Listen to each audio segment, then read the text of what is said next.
We've got over 500 vehicle tests on this channel, and almost all of them have headlight tests, so if you want to see how the lights on your vehicle work, this is the right place to be. Looks like Mazda sent us a CX-50 SUV to drive. This one's a premium model, loaded up with everything, $42,000. We did do a video, a complete road test on this, but this particular video is night drive and headlight test only. If you want to see the complete test, we have a link for that at the end. It's dark enough, let's check out these lights and do some night driving. Here's what the taillights look like. Not the biggest I've seen, but bright enough. Now we have the emergency flashers on. Bright enough, I guess. And the front are pretty weak. And the rears, of course, are easier to see now that the taillights are off. Put the transmission in reverse, and this is what you see on the 10-inch screen. Standard CX-50s have an 8-incher, but this is slightly larger. For your $42,000, I would hope so. Everything else lights up pretty good. This does the gauge cluster. And controls on the inside door panel.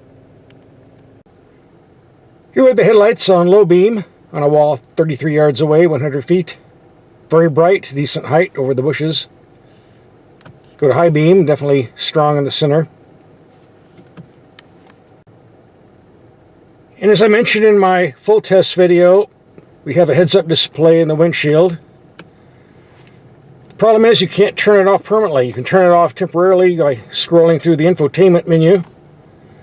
Turn the vehicle back on, pops right up again, which is ridiculous. I don't want to go scrolling through the info screen every time I drive the car.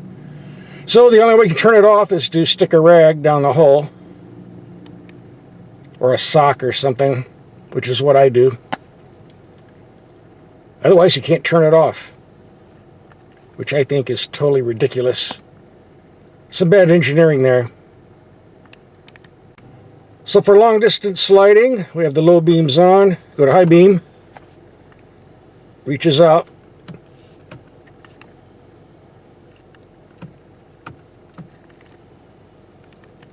As a bonus, these are active headlights, which means the lenses turn the same direction as the steering wheel, which comes in great when you're taking corners on mountain roads. This is an optional feature on the higher end CX-50s, not on the lower end. You won't get this.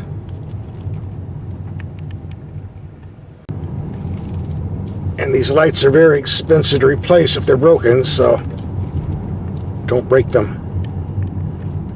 There's one feature I do not like on my vehicles. That's an auto-dimming mirror, especially if it doesn't have a disconnect switch, which this does not have apparently. You can't turn it off by putting a piece of tape over the sensor hole though, which is what I'm going to have to do later. You put some transparent tape, it gives you half and half. You get a slight dim, but enough where you can still see what's around you, and that's a good choice too. But a blacked out mirror in city traffic, no. I want to see what's in back of me and on the side of me when I'm driving in the city. Too many bicyclists and motorcycles. A dark out mirror is a city driving. Bad idea. And the headlights do a good job of reflecting off signs when you're on the freeway.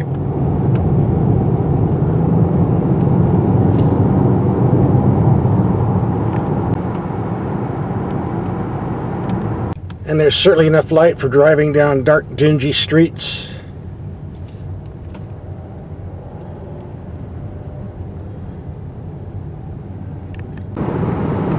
As we can see, the headlights do a great job of lighting up the road signs at extreme distances.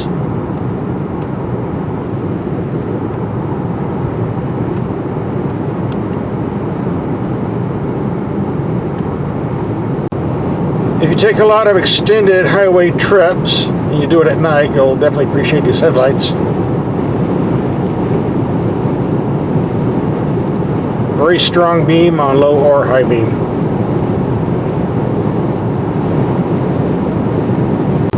Yep, definitely good headlights and lighting up the road real good, and I have no complaints whatsoever.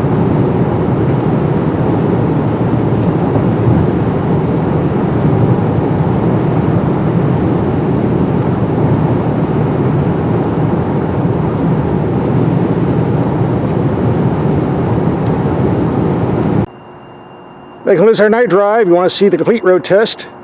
Here's the link.